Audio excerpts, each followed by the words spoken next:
So this is Catherine and Christopher Tipper of Hunter Benefits Consulting Group, and this is our podcast, The 401 Couple.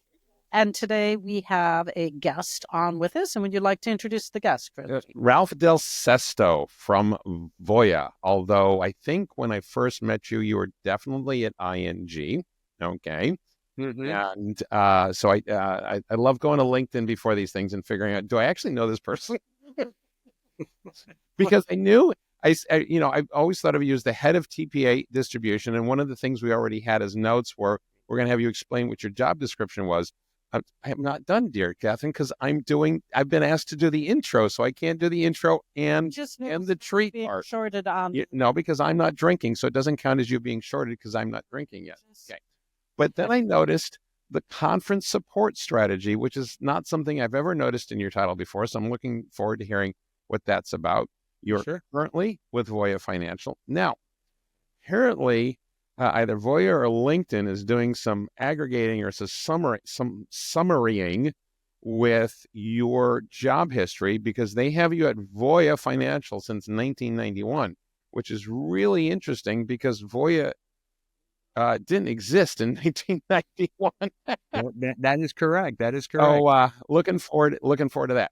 Now then, for those people who are familiar with our YouTube, we distinguish the podcast from the YouTube videos, even though we're doing everything on video here. In our YouTube videos, it's only bourbon. But when we have a podcast guest, they get to pick their treat. And Ralph decided that today was a bourbon day. So do you have your bourbon, Ralph? I do. I have it right over here. Okay, very good. All right. Well, Go for it. Well, and here on the East Coast, it is a little after 5, so it is quote unquote quitting time for me. Well, we've just been to Portugal, and it's like, I don't know, it might be tomorrow already, so it's definitely after 5 somewhere. I'm not really worried about it. Just did a really bad job of pouring. So, cheers! Thank you very much for being a guest on our podcast, Ralph. So now then. We did discuss ahead of time. We talked about 6 subjects beforehand. So of course I always throw on the 7th. Anything else? All right. Right. When we went through the order on our chat, you're like, yeah, I hope we're going to do it in a different order. So I think Catherine and I have put the topics in a better order. So number 1. What does your job description mean? What exactly? I know you work very hard, Ralph, and you do a whole bunch of good stuff, Ralph, but explain that to our guests here, our other viewers and listeners, what it is that you do and what that means.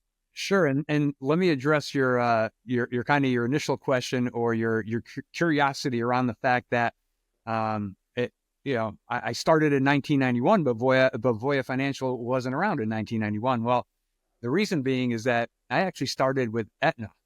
I was with Aetna Financial Services back in 1991.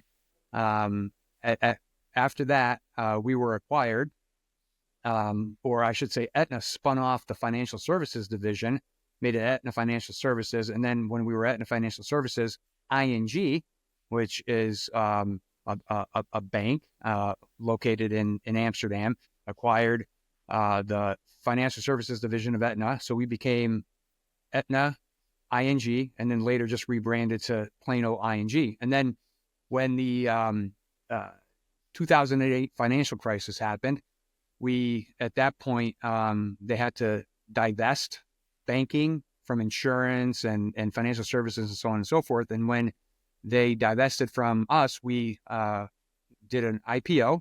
And then we became Voya Financial Services. Right. So that's kind of the very brief, quick history of how I started in 1991 and ended up at Voya Financial Services, really without leaving the same organization. At the same desk and the same phone number, right?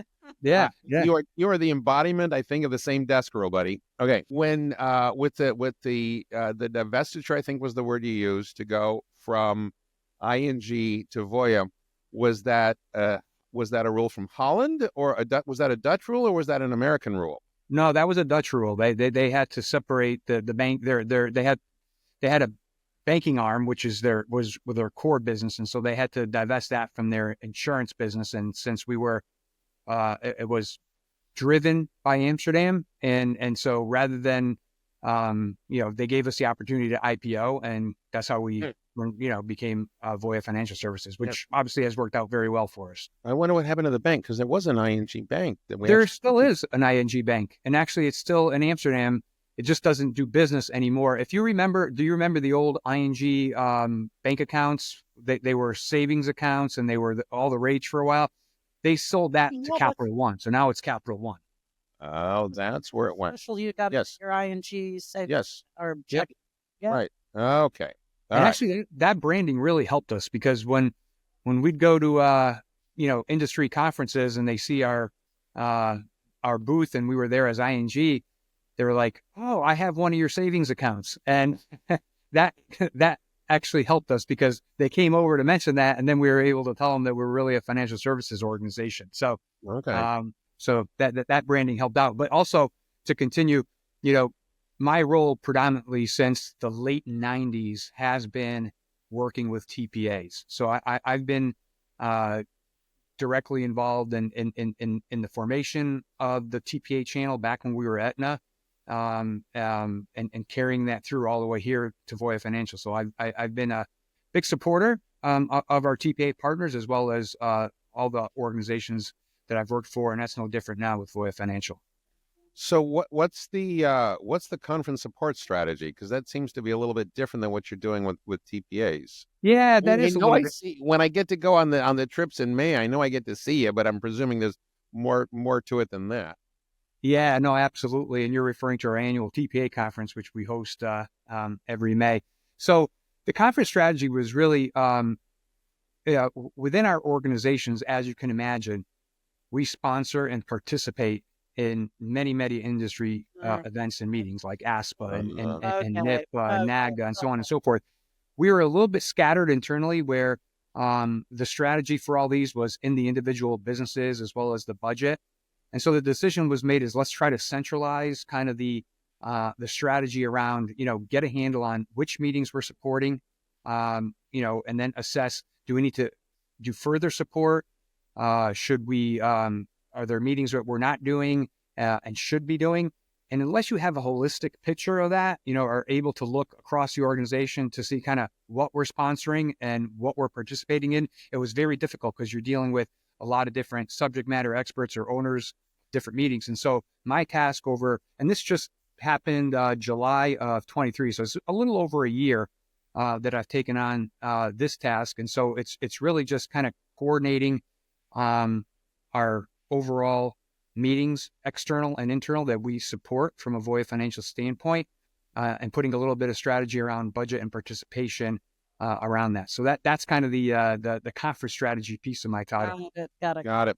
Now then, the external extension of what you do at Voya are the TPA relationship people I know, like Steve Hart here in Illinois. All right. Mm-hmm. So the sales side doesn't report up to you. You're just on the TPA support side, because the sales guys can sell the bad stuff and the TPA product, right?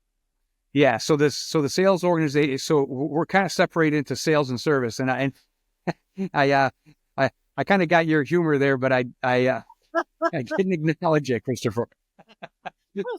Like your own podcast, then, okay? Yeah. No, the sales and service are kind of separate, and so we roll up under the service side of the organ, or I should say, intermediary relations. So the group that I'm under really deals with advisors, broker dealers, TPAs, consultants, all the intermediaries that help drive our business. Okay. So are you competitive with the bungled side of the house? Yeah. I mean, we have a robust bundled solution, and it's really, and where we play with that predominantly is how I pronounced it. Predominantly is our mid-market and large market space. So what we primarily do business in the emerging market on the TPA side, which is 0 to 50 million. And within emerging market, 0 to 50 million, over 90% of the plans that we write in a given year utilize the services of a TPA. Right. So the other 5 to 7%, let's say, do use a bundle capability, but we predominantly use unbundled in that space. But we do have bundled capabilities for those advisors, those clients where it's a fit. So and I know this is off script, and if you want me to just go past it, we will. And like I said, if you tell Zach to not republish it, it's fine, okay?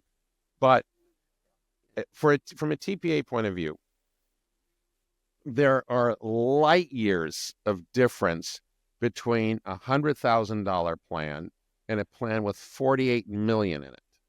Okay. So why, but is it really for record keepers? Are they really the same kind of plan and the same service model? Because the clients are so completely different with where they've been in the age of the plan. Why do you have that such a big, broad spectrum for that? I know that's not necessarily your personal decision, but I am going to ask you to defend it. Well, let me just say we do business from startups up to over $1 billion organizations, and we realize that there's differences. The segmentation is really just an opportunity to build infrastructure to support those markets. As you go up market, the needs of those clients are much different than the needs at the entry point, a startup or plans under 10 million. So, if we look at emerging market, I think the infrastructure that we're building is suitable. I think when you get to that, you mentioned 48 million, high 40s now. Sure, there's probably plans there that predominantly more are bundled because that's the need. So if I were to segment 0 to 50 and say, where's the majority of your business coming from? It's probably coming in that market. It's probably coming from startup to 10 million, to be quite honest. That's it. For me, the 10 seems to be a more of a natural breaking point than 50, right. know. So, all right. Yeah. It's also giving, our salespeople opportunities to sell up market as well. So we're not just limiting them to, under plans. I definitely understand, from the sales point of view. Sure. All right. Yep. So, Catherine, you want to rephrase bullet point number 2 as you didn't like the way I had it? Well, basically success in the industry. What do you think it takes to be successful in the industry? This industry.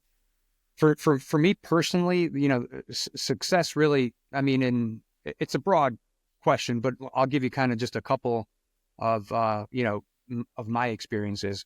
I think, first and foremost, the relationships that you develop in this industry are very, very important. I've been doing this since 91, working predominantly with TPA since the late 90s. And Christopher and, Catherine, we've known each other for many, many years, right? And I just think you have to be consistent in your relationship in terms of being honest is another one, transparent. We all make mistakes, but we're partners at the end of the day. And so when you have to resolve issues, we don't throw each other under the bus. We work on the benefit of our plan sponsors, our participants, to resolve the issue. So it's building strong foundations, building those relationships so that, when there are challenges, you could overcome those challenges. And I think that is huge. That's important. I touched on the fact that you also have to have integrity. I'm happy, or I'm lucky enough to be able to work for an organization that, is very much transparent. We're very, competitive with our pricing. We're very honest when it comes to, looking internally and see how we can kind of support our distribution. So, that's another plus. And also being consistent. We've been, and we have not wavered. We've been in this market for decades. All right. We're not one of these providers that's in the market, out of the market, back in, back out. We're very consistent. We've been very, very,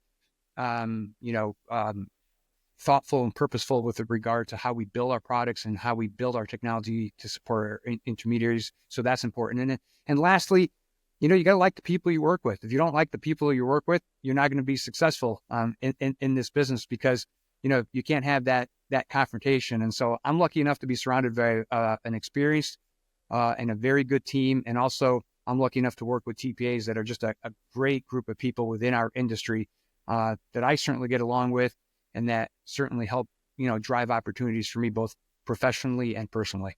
That's a very interesting comment you just made. And do you have, are there statistics that show how long people have been with which record keeper? Because I'm thinking about, the different record keepers that call on us.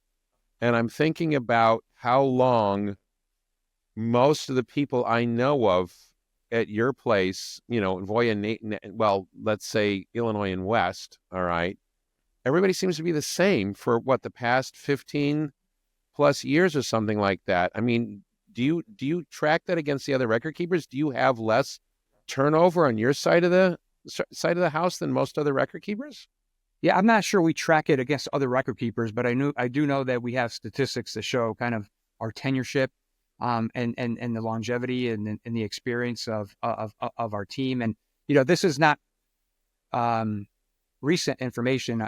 I'm dating it here several years, but at one point I saw the statistics where, from a Voya perspective, for those employees working in the wealth side, the emerging market side of the business, had an average tenureship of 20 or so years. So, when you look at the organization as a whole, I've been with the company over 30 years, and, there's several of us in the same boat. I kind of gave you my history of starting with Aetna. There's several of us that started with Aetna and are still here. And I think that's a testament to what I said before, the fact that you like the people you work with, you believe in the organization, and the foundational and the principles that they have, and kind of, what they are, what we are going forward. And so I think that's why I stayed with the same organization. I feel challenged, right? I feel that I'm doing something I like. And at the end of the day, we're rewarding people for their hard work, right? Especially us in the retirement business. We're giving them an opportunity to, have that future after, hopefully, they get done working at a reasonably young age. Right. And then, so I was wondering what you thought it meant to be, okay, without being too much of a Voya commercial, all right, what does it mean to be successful as a record keeper in today's environment? What is, what is that for the most part? Mm-hmm. And do you see that, and how do you see that evolving over maybe the next couple of years? Yeah, I think, obviously, it's turning, it's a very commoditized, you hear that word a lot, right? It's a very commoditized business. And I think you have to have scale. And I think, scale is important, which drives growth, which drives opportunities, and so on and so forth. And I just think that, from a record keeping perspective, you can constantly have to look at technology. You constantly have to evolve there, right? You have to have the right, the right type of governance. You have to have the right type of products. And I think I said it before, but you have to have consistency, right? You have to be, if you want to be a player in the marketplace, in this market, and you want to have successful products, you have to have consistency in the marketplace. And I think we're one of the handful of providers that have provided that consistency in terms of our approach, in terms of our technology, and building the resources and the capabilities, to attract intermediaries, to attract plan sponsors and participants alike. So I think it's a combination of all those things. But I think most importantly, in order to have competitive price products, in order to have, the right talent, you have to have a drive, and you have to have consistency in the message. And I think the leadership group does a really good job of pushing that and portraying that. Oh, we did have Aetna to ING to Voya as a separate, different talking point there. So how much, if you can expand on that a little bit more, I'm presuming because at Aetna, you were junior in your career. Okay. You must have been, those your first 10 years, I'm guessing, kind of. Yeah. I mean, hasn't it kind of worked out 10, 10, and 10? Kind of, because around 99 is when we kind of transitioned to, to ING. And then, yeah, absolutely. And then like 2009, maybe 2010, is when, we started the IPO process. Right. And I think you announced it in 10 or 11. Okay. Right. Yep. I remember in Tucson, I heard about it or something like that. So obviously your job description changed, but, and I'm guessing, so is there anything else you can share about your journey from Aetna to ING and Voya? And then also, why are you staying in this industry? Well, I'll answer that part first because it's an easy question. Really? For me, it is. I enjoy, I'm telling you, it's the fact that I work with TPAs since since the late 90s is not a coincidence. It's because I truly enjoy the relationships that we have relationships with TPAs. I have relationships with TPAs that go back 25, 30 years, right? So I've seen the businesses grow. And I feel like I've been a part of that, and our TPAs have been a part of our growth. They, you've really been there every step of the way. TPAs were critical in our messaging when we were went and did our IPO, because when we were ING, it was the TPAs that really helped us with our messaging to the advisors to say, stick with this organization. They've been in this business a long time. We're in the process of doing an IPO. Their ING is not going to sell them. And really, TPAs were big advocates for us in terms of keeping it all together. And through those transitions, the one constant, when we went from Aetna, we went to ING, became Voya Financial. Yeah, we had a lot of people that followed and stayed, but our TPAs came with us every step of the way. Same can be said for some advisors and consultants and so on. But for me, personally speaking, the same TPAs we're doing business with today that are our key partners were our key partners 30 years ago, 25 years ago. Now, there's been a lot of change, right? Christopher, Right. you can, in this industry, we've seen it. Consolidation, acquisitions. I know you've been part of some yourself. Yeah. Upcoming topic. Yes. Yeah. Yeah.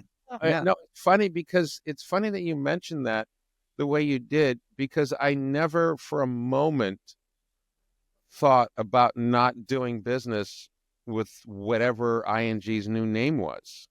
Okay. It was always an obvious, for us, it was always an obvious carryover, I don't know, journey, whatever you want to talk about. That was never a consideration that we wouldn't continue on with you. When you talk about consistency, it's kind of interesting. It is the same group of people, but just kind of a different wrapper. Yeah. Well, I'm thinking like Danny and Steve. I don't think you can dynamite those guys out of their jobs now. So then the next big, so from our point of view as a TPA, and I think from yours, there is, the next thing is industry consolidation, and we know what not to talk about for a little bit here. But we're seeing it on the TPA side. You're seeing it on the record keeper side. None of it seems to be driven by getting more bundled plans, is it? It's always about what you were talking about before with scale, with assets under management, which is definitely very scalable. So do you agree with that? Does that make sense? What are your views on industry consolidation? What's driving? What do you think is driving the consolidation?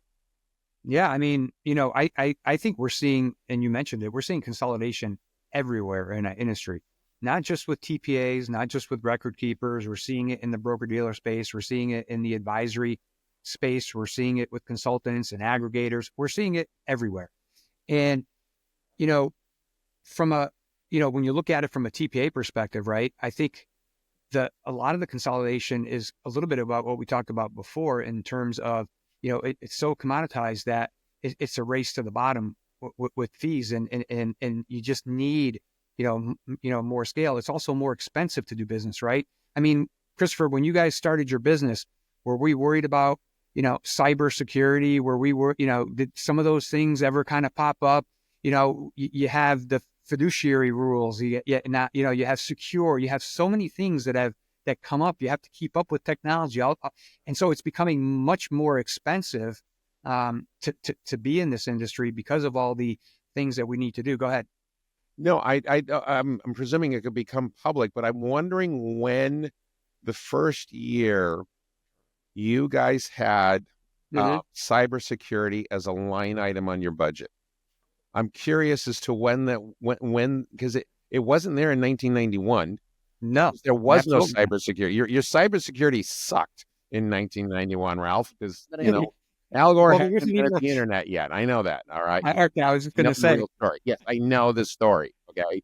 So, but at some point, I'm wondering when that happened, because I still remember, asking somebody if they had a fax number when I started.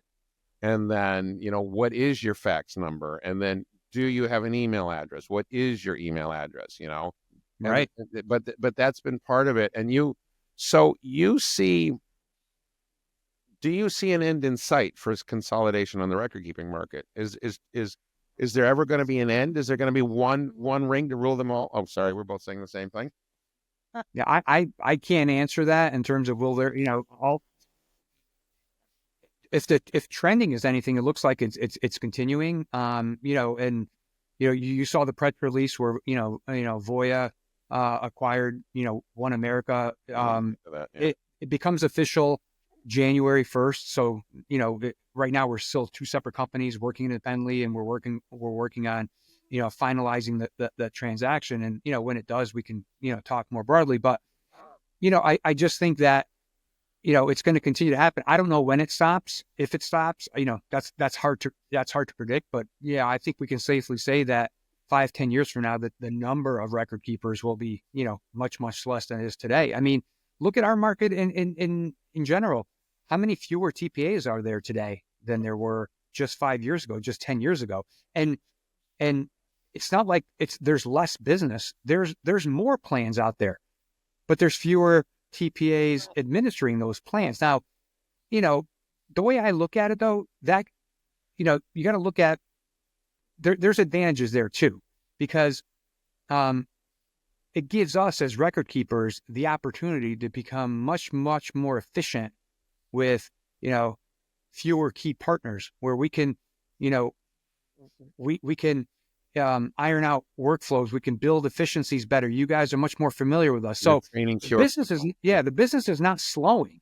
Right. It's not. It's just the number of people working in the business, or firms, I should say, is getting less. So there's ways to turn that into an advantage. Well, there's one thing that we're seeing in on the TPA side of the aggregation, that we kind of talked about this in our pre-call, but everybody said it's not going to happen, and I agree with it. So there's a big difference when you start off working. So we're a 30 employee company right now. I know a number of other 20 to 40 employee companies. Okay. That is a type of culture. All right. So when your 40 employee company gets rolled up into a 10,000 employee company, even if they haven't changed the name on your business card and you're sitting at the same desk, that's not the same company anymore. Okay. No, absolutely not. So what's happening is that's where you're getting your new TPA firms. Those guys. I'm sorry, I'm thinking of like an iceberg. Those one or two people are calving off and trying to create their own small boutique firm, because you don't see any brand new from whole cloth 30-person employee company, 30-person TPA company. It's a 1 or 2 person shop that used to work at a big place. Okay. I agree. And that's not going to happen with you guys. I am still waiting for more record keepers to be cannabis tolerant, but I know that's not in your control. I want every plan we can get. Okay. I understand that. Yeah. Catherine? Well, consolidation is just a really huge topic, right? There's, in some ways, it helps you.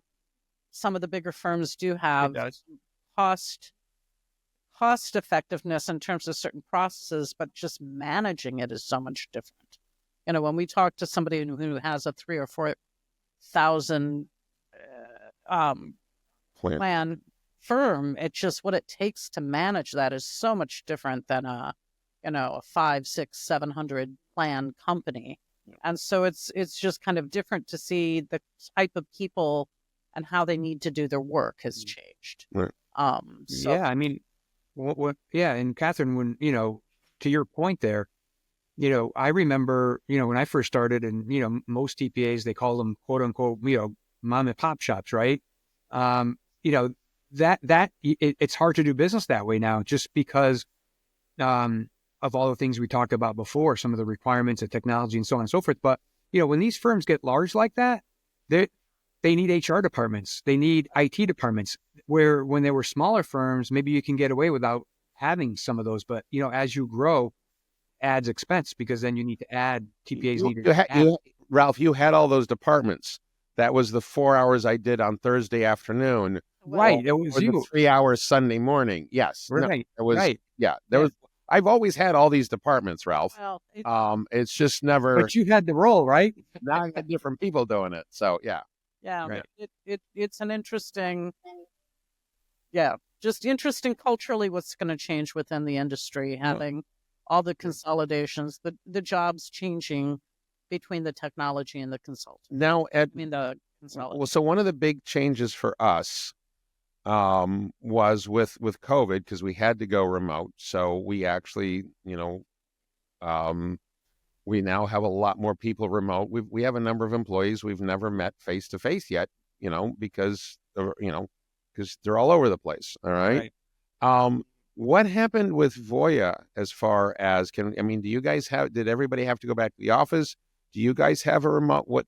How did remote culture help you or hurt you during COVID? Is it what's hanging around still? Yeah. I mean, I think we were very happy with how we were able to not have a disruption from a business standpoint when COVID happened.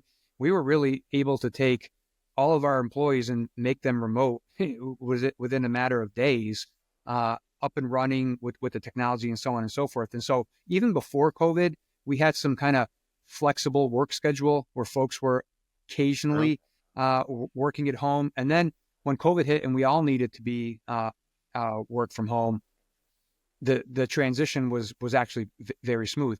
As of today, most employees are still in the either remote or hybrid remote, where they have the option of going into the office, a day or 2 a week, depending on what, if they're near an office location.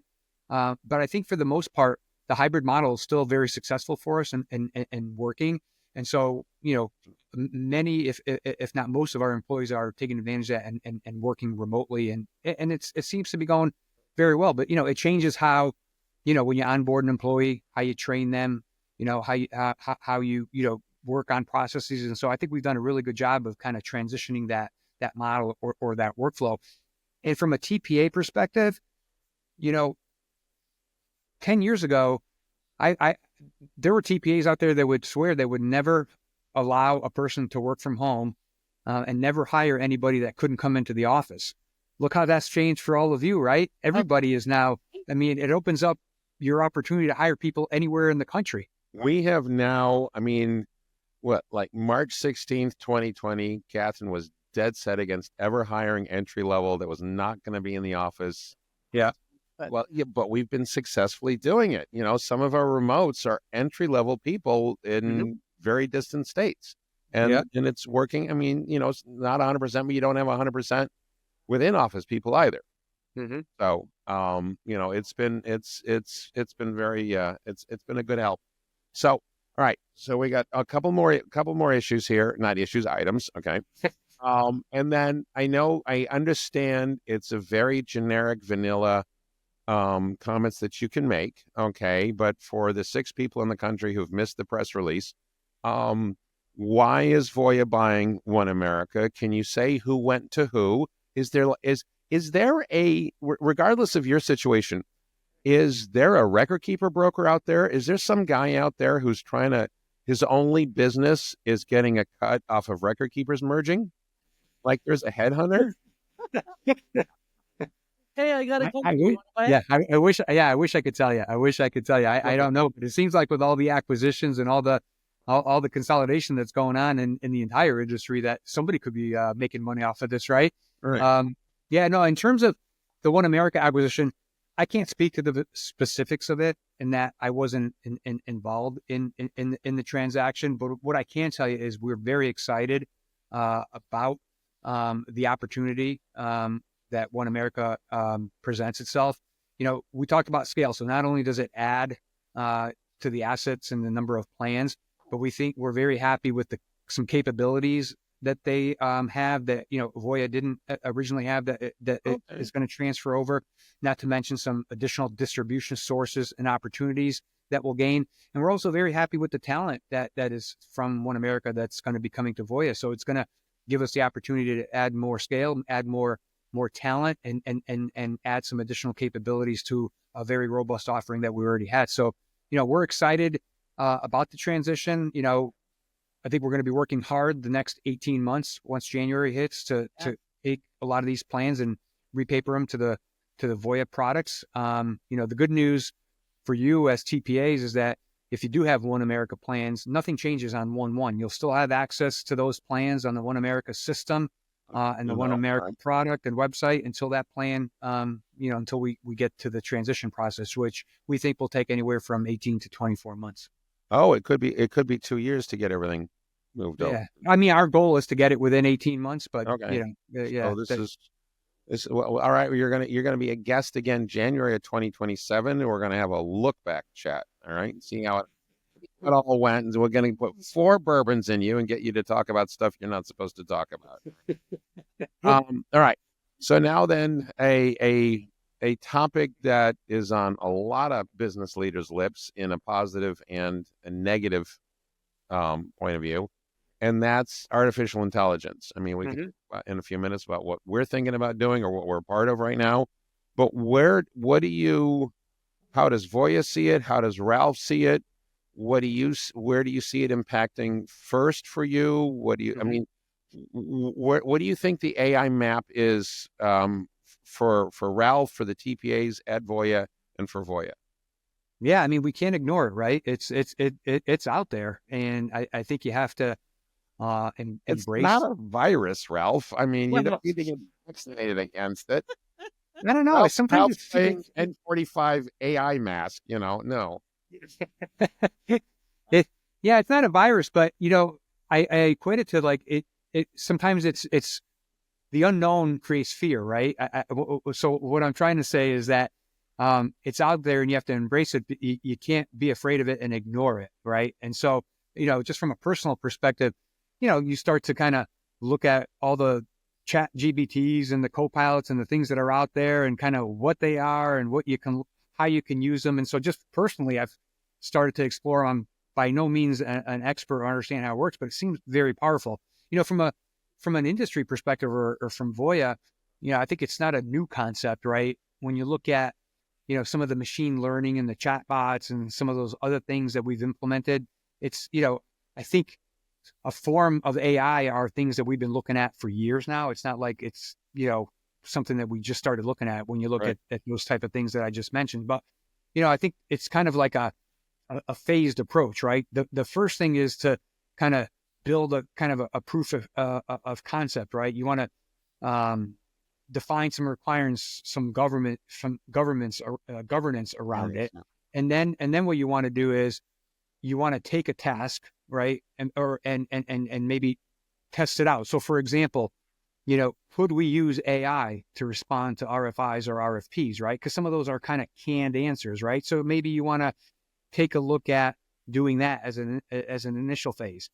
And do that on several things. And then maybe you want to then test that out in more of a production type of an environment. So, we could test it out in we get an RFI. We wouldn't submit the RFI through AI, right? In the initial phase, we would still submit it like we submitted, but maybe we run it through some of that technology to see how it works. And if it's working well, then maybe you build a production environment and then start actually utilizing use cases to be able to process them. And then once you do that and you master that piece of it, then you can run with it and scale those results and start implementing kind of other type of features and other type of functions and so on and so forth. So I think that we're past that part of, or we're in the phase of just transitioning from, we've tried some of these examples. They seem to be working well, like maybe responding to RFIs. And now let's kind of build a production environment and see if we can use it in some live scenarios and so on and so forth. And, to take it down to a TPA perspective, we're looking at it, as well, just to kind of see, are there things that would know how to use it, right? Yeah. Well, I hear that a lot of the document firms, a lot of document companies are looking at it to write documents, right? Or to design plans using AI, so not something right now we're looking at, but I hear that that's one of the things that they're looking at. They're looking at, Could we use AI to do testing on plans, to file 5500s? I don't know. You tell me. You would know better. The problem, yeah, it might be a chat offline, but no, a lot of that, because we're involved with a company. We're going to be in the next couple of weeks, and right now it seems like a real heavy lift, but I know we'll get there. Okay, we're switching to a more we're switching to a portal that's going to have AI intelligence in it. Yeah. To summarize communicate. So what we're looking at it for, we're making a big technology improvement to help us summarize and clarify our conversations with clients to reduce information silos. All right. Yeah. Because so much of communication with clients is via email, especially if we want to document something. You need to have a conversation via email. And we've all been part of those. Everybody's getting copied all, and then it's just like, what the hell's going on anymore? Why we've switched? We're talking about a different plan all of a sudden, and everything else, that kind of stuff. Okay, but because of how Outlook is set up, it's only for the people on that email. So that's why people add everybody in the world on the email, so that, well, at least they got it in their copy, their CC folder, and they can find it at some point. Okay. Right. But Yeah. what we're going to be deploying is a CRM, so that any conversation between our company and any employee at that company, at that plan sponsor, we're going to have a summary of the recent conversations. So if Felipe were to take a phone call from Daniel, okay, and neither one of them are on an email, Filippo's going to understand what everybody else has been talking about at the company, because everybody else in the company's out on sick, and those two are the only one in the company who managed to make it in that day, and they can still see. I don't know if that's making any sense. Yeah, no, absolutely. It's like a shared email, but still using the old Outlook. The old Outlook technology, and just better.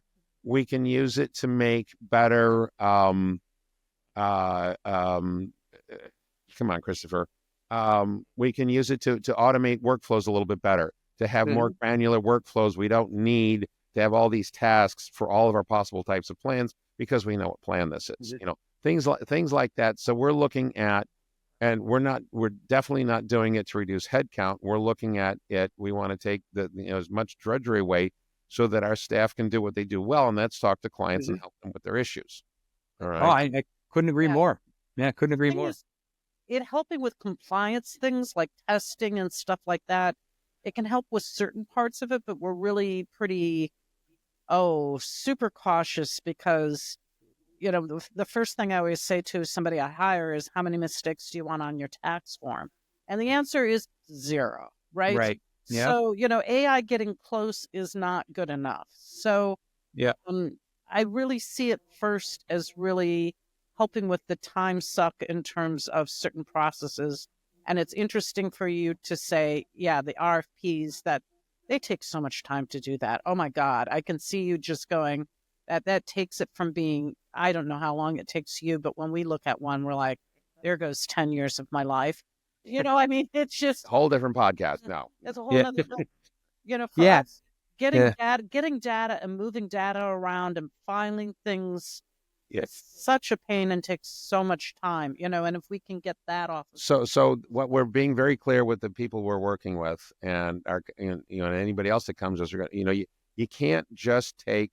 You just can't take a PDF of a census, scan it into some AI model, and it looks at it and goes, it looks like it's passing. Okay. Yeah. No, that's not how the IRS works. You actually have to go through and do all the good old-fashioned testing. You have to do all the calcs, and you have to be able to show that all the calculations were there. Existing software that does. We have existing software that does that. Okay. Yeah. So one of the things I was just thinking of, that, because you're talking about 5500s, that'd be great with 5500 follow-up, is an AI voice. We have reminded you 98 times via email to sign your frickin' 5500. Will you please sign it? Okay, there's no reason we can't have AI do the phone calling at some point, right? Or send me your year-end census information, right? And data. Well, we're going to be using, so what we are going to be using some AI to do some basic scrubbing. Some basic scrubbing. Teenagers can ignore their parents already. They're going to ignore the robot. Yeah, well, we'll see. So, anyways, there's always hope.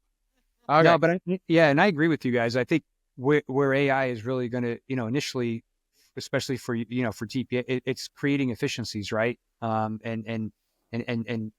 being able to allocate resources to be more hands-on and customer facing Right. and touch, as opposed to, like you said, Catherine, the menial tasks and work that just take up time and don't add much value, right? But they have to be done.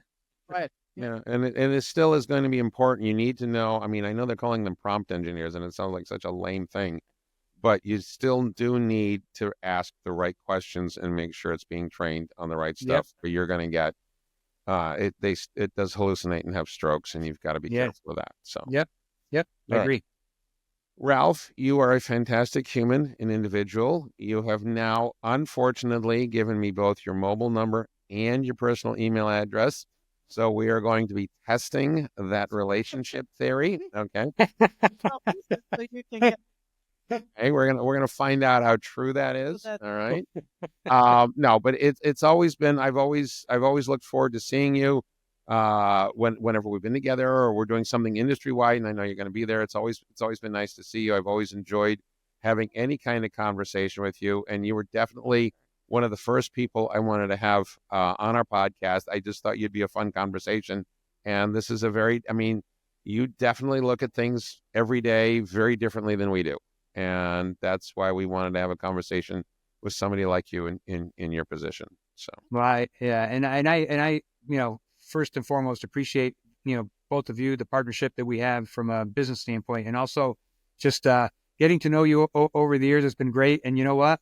I know you have my cell phone now, but I don't have to answer it. I know. No, I'm just kidding. I'll be good. Call me anytime. Okay, well, right. thank you. And I got to send you guys some Voya apparel. I don't see much of it in the studio there. No, like I say, people send us swag, we wear it. So, all right. Okay. I'll do that. Okay. Well, thank you very much, Ralph. So if you want to hop off, I think we need to figure out how to do some kind of outro here. So, all right. Got it. Thank you. Bye-bye now. Take care, Ralph. Take care. Much. Merry Christmas. Merry Christmas. So we've just had a very enjoyable conversation with Ralph DelSesto of Voya. Catherine and I have known him, I think, it's got to be 20 years. Time. I don't know. Forever. Right. Whenever Ralph's been someplace, I've always felt better. Wow, Ralph's here. It's just always a great guy to chat with. And that's all. The beautiful things about the industry is absolutely there's some really good people in it, and it is really nice to talk. And there's when there's no way, because he's a good corporate employee, there's no way we're going to get him to say anything inappropriate about One America. I didn't think we were going to. But it was just very interesting to hear his perspective on why he's still in the industry, what record keepers are trying to accomplish. We, a little bit of a quick chat about aggregations of the roll-ups in the industry, consolidation. That's going to continue. AI is going to continue. It's great to think that there's a team that started with Aetna that worked its way all the way through different corporate wrappers, right? Right, exactly. And he was entry level at one point. It's his only job showing up on LinkedIn. And it's really funny to think. I don't know how many industries are like that. That you get the same people moving through it. Right, definitely. So, all right. We are going to continue to put these podcasts out there. We hope you like them. We have some guests lined up. We need to be doing some more topics where it's just Catherine and me talking about very specific things. We do have a tech stack rollout coming up in the next couple of weeks. We should probably be doing a podcast about that, why we're doing it, how it happened, and how it turned out the first couple of weeks. That should probably be a good idea. So you know what your call to action is. Like, subscribe, tell your friends and neighbors about us. Please be involved. If you have any specific questions you don't want to share through social medias, it's sales@hunterbenefits.com. And this is the 401 Couple podcast. Take care. Yeah, toodaloo.